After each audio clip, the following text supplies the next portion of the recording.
ಜನ ಬುದ್ಧಿವಂತರಾಗಬೇಕು. ಯಾವುದೋ ಕುಮಾರಸ್ವಾಮಿ 40 ವರ್ಷದ ಹಿಂದೆ ಖರೀದಿ ಮಾಡಿದ ಭೂಮಿ,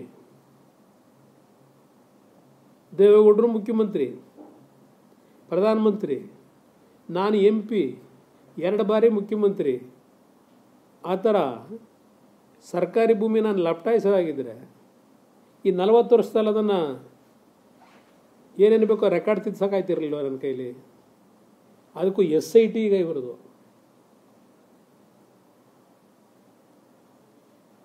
ಬರೀ 4 ಎಕರೆಗೆ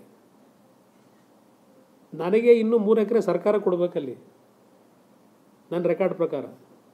ಯಾವ ಮಟ್ಟಕ್ಕೆ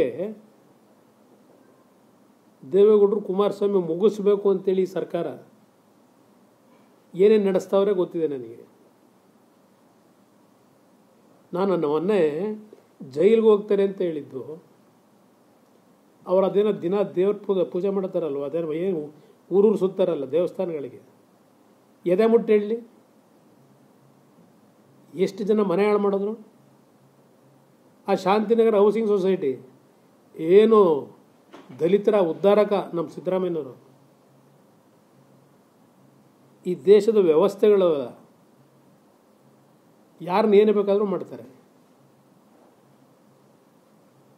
ಆ ಶಾಂತಿನಗರ ಸೊಸೈಟಿ ರಾಮಕೃಷ್ಣ ಹೆಗಡೆ ಅವರ ಕಾಲದಲ್ಲಿ ದಲಿತರಿಗೆ ಸೈಟ್ ಕೊಡೋಕ್ಕೆ ಅಂತೇಳಿ 70 ಎಕರೆನೋ 80 ಎಕರೆನೋ ಕೊಟ್ಟಿದ್ರು. ಆ ಒರಿಜಿನಲ್ ಶಾಂತಿನಗರ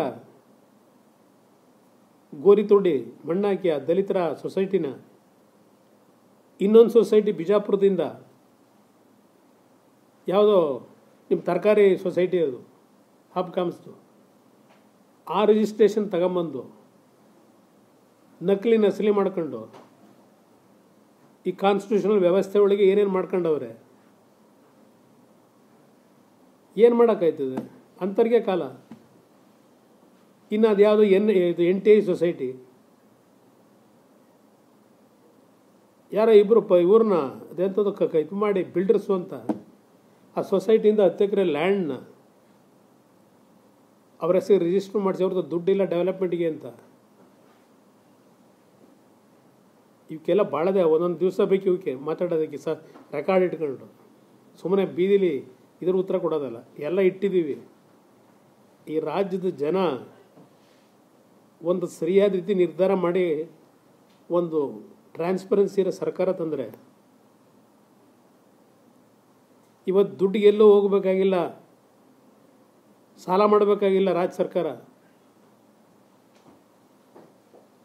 ಅಲ್ಲೇ ಇದೆ ಉತ್ಪತ್ತಿ ಮಾಡೋಕ್ಕೆ. ಎಷ್ಟು ಲಕ್ಷ ಕೋಟಿ ಬೇಕು. ಬೆಂಗಳೂರು ಕಟ್ಟಿರೋ ಕೆಂಪೇಗೌಡರು ಕಟ್ಟಿರೋ ಬೆಂಗಳೂರು ಇದೆಯಲ್ಲ, ಇಡೀ ರಾಜ್ಯನ ಸಂಪದ್ಭರಿತವಾಗಿ ಅಭಿವೃದ್ಧಿ ಮಾಡ್ತಕ್ಕಂಥ ಶಕ್ತಿ ಇದೆ ಅಲ್ಲಿ. ಆದರೆ ಆ ಶಕ್ತಿ ಇವತ್ತು ಕೆಲವರು ಸೇರಿ ಈ ಥರದವರು ಸಮಾಜಘಾತಕ ಶಕ್ತಿಗಳು ಲೂಟಿ ಹೊಡ್ಕೊಂಡು ಕೂತವ್ರೆ. ಜನ ಬುದ್ಧಿವಂತರಾಗದೇ ಇದ್ರೆ ಏನು ಮಾಡೋದು?